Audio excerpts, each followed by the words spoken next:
Gross is a commercial drone pilot. We'll be giving some presentations today during third period in physics class, lunch at Aviation Club, and also during fourth period. I don't know if you want to come introduce yourself. I'll just say hi. Hey, everyone.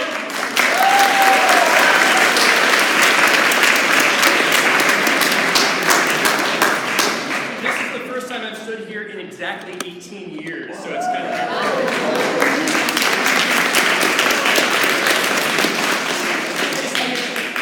all right, so I'll be happy to take any questions. We'll fly some drones around, keep it kind of low level. If there's time, some people can actually get behind the sticks, and we'll just kind of give a run through in terms of how this works. I do aerial photography, but there's a lot of other applications, and I can help people if they want to learn more about getting involved with drones for commercial use.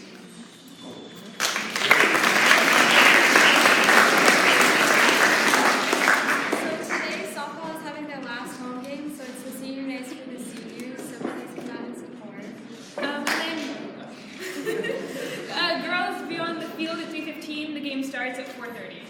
So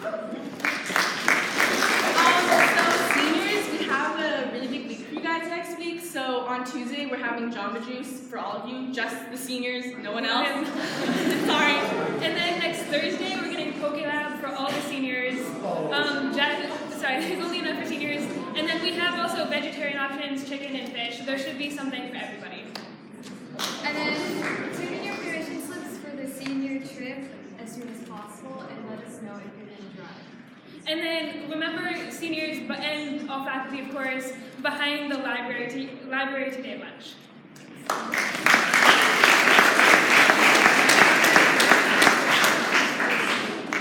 So a lot of you probably know the It movie, right? The old one and the new one. You're like, wow, clowns are so scary. I'm so scared of clowns. They're running around the U.S. and scaring us. Little did you know that there's a whole different side to clowns, and the theater class is going to be presenting a project that we've been working really hard on. So the theater class will be performing a European clowning piece on Tuesday at lunch in the Commons, and it'll be really entertaining, and I hope everyone can come and see it and support your fellow clowns. Yeah, thank you.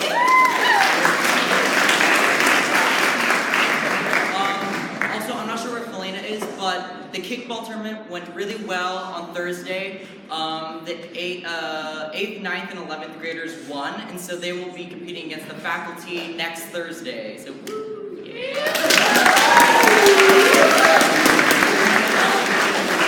Also, remember today at lunch in the Commons, there are going to be bubbles and chalk and hula hoops and lots of fun. So they're going to be like the giant dolphins with the string, so please come out and play with us, because it's going to be fun. Indeed.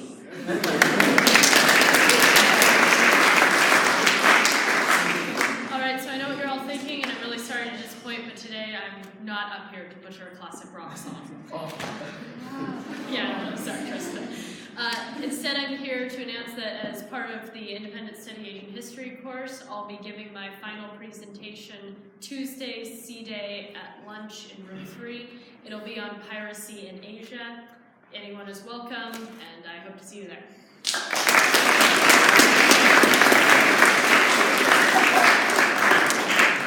yesterday was our last girls lacrosse game against Carmel, and we won 13-3.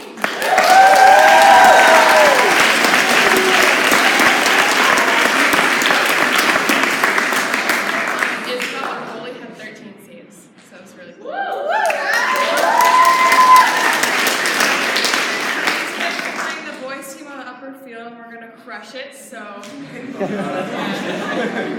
So girls, please be up at the upper field by 3:30 at the latest.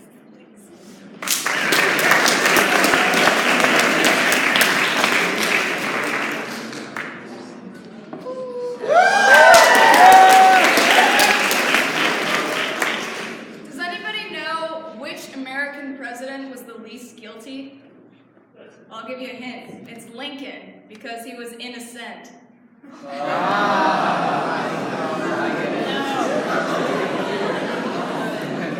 So, why are cows so famous? No, but I like that. Because they're outstanding in their field.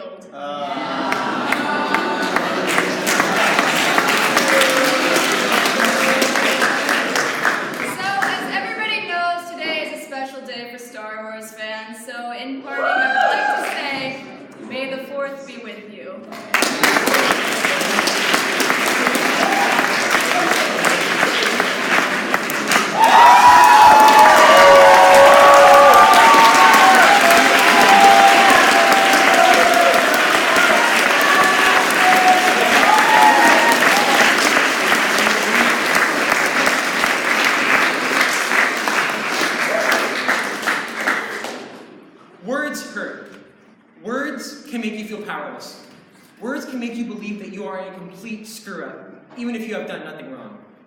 For the past 8 years, I've let words control my actions and my lifestyle. I let the words of irrelevant people shape my life, and it was one of the worst things I have ever done to myself. Since elementary school, I've been what one may call an easy target. As my classmates would go outside and play kickball on the red dirt diamonds, I stayed inside the classroom and drew new adventures for my favorite cartoon heroes. As boys my age picked up an Xbox controller and fought through brutal, bloody wars, I picked up a Weaver Note and flew through colorful galaxies as a short Italian plumber with a pretty great mustache.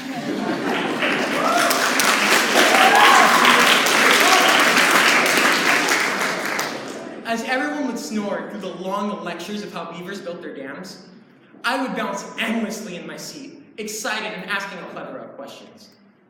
But I never saw myself as a cheerful, friendly child who loved learning about the world and playing video games, which is what my teachers and friends told me. I saw myself as the giant, obnoxious nerd with a gap in his teeth, which is what the bullies drilled into my head. For a while, I never knew what to do about these insults. Some people saw through what had been said and stayed by my side. Knowing that I was hurt, they would tell me to simply shrug it off, as if it were a bug on my shoulder. They would become fueled with anger, pleading me to stop this belief in these hateful words. But I became more accustomed to the insults the more frequent they became. I believed every word the bully said, and thought that their view of me mattered the most. As my 8th grade summer ended, and 9th grade was on the horizon, I pushed these insults into the back of my mind. This was a fresh new journey, and I desired the hope of my new classmates to see me for more than just my outer shell. As months passed, however, I was still viewed and called out as the giant, obnoxious nerd with a gap in his teeth. I felt lost and broken. The words never stopped, even coming from the new faces. Coming to school felt like a grueling task. It was either keeping quiet for the rest of the day or facing a constant barrage of reminders that I could never make anyone happy. I felt like this was who I was going to be for the rest of my life. Every night when I would go to bed, I'd tell myself the same thing over and over. You are a loser. Just accept it. No one likes you. Countless tears rolled down my cheeks as I prayed for a change. With the assistance of conversations with friends, love from my family, and my own conscience, I finally had an epiphany. I came to realize that the reason why these bullies have been hurling insults for all of these years is simply for their amusement. They do this as a way to take out their own insecurities. Rather than taking them out maturely with ones who love them, they take it out on those who don't harm them in any way. The only people that matter to me are those who saw through my so-called bad side, not the ones that want to bring me down. I've also come to realize that one of the best ways to deal with these insults is to simply embrace them. So, yeah, to some, I am rather giant, almost 6 foot to be exact. And I understand that I could be a bit too obnoxious, so I'll work on asking less questions in every course I take. And I understand that I know way too much about Nintendo, and I could belt out the whole soundtrack of Disney's Moana with no sweat whatsoever. And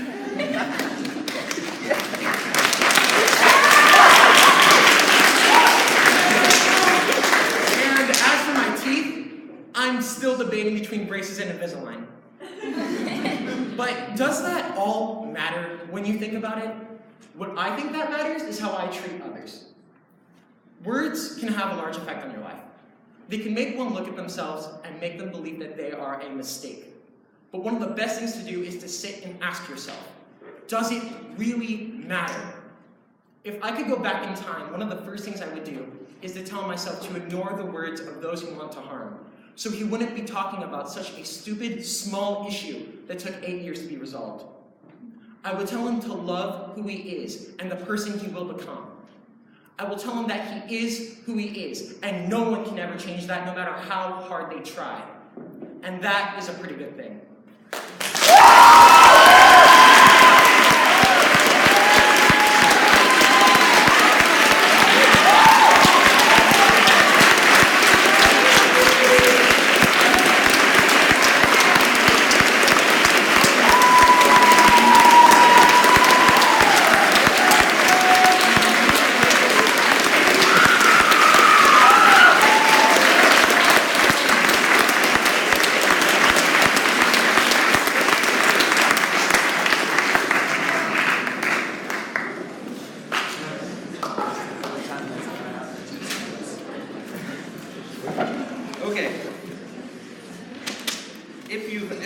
like to watch a champion mathlete and a JSA Golden Gavel winner race each other over great distance, or if you're just curious what happens when swimmers stand upright and run,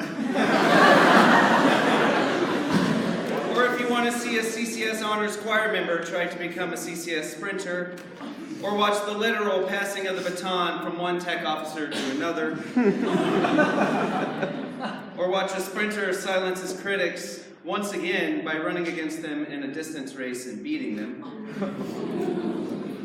Or if you're looking for a family-friendly event where brother and sister are running against each other in opposing races, then you're in luck. Tomorrow, Saturday, is the MTAL Track and Field Championships at Pacific Grove. And if our whole track team would stand up, all 13 of you. Woo!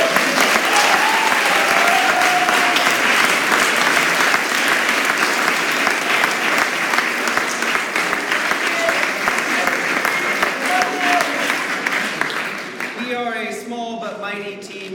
11 of our 13 athletes qualified for the championship meet. We have athletes competing in the shot put, running the 100, the 200, the 400, the 800, the 1600, and the 4x100 and 4x400 relays. In fact, out of the 27 top times from 15 schools with athletes running the 800 meters, York has 5 of those 27 runners. Field events start at 10 a.m., running events at 10:30. If you'd like to come watch any specific event, just come talk to me or send me an email and I'll give you an estimate of when that might happen. So hopefully we see you all out at PG tomorrow, starting at 10.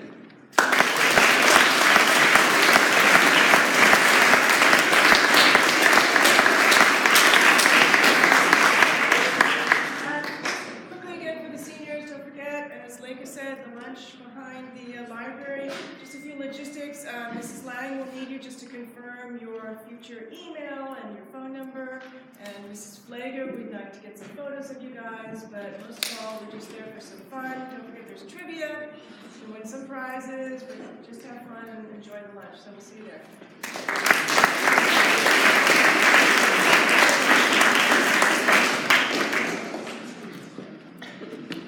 Okay, on last Saturday, 3 of our York students went to San Francisco to participate in the 43rd California Mandarin Chinese contest. Yeah.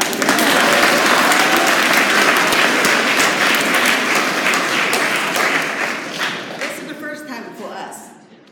And they performed very well in the contest, which was participated by almost 400 native and heritage speakers. And our student did an excellent job. So right now, I would like to ask the 3 students come up here. Annabelle Newman.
Okay, so exec student council meeting today. Helena and Andrew, you don't have to come.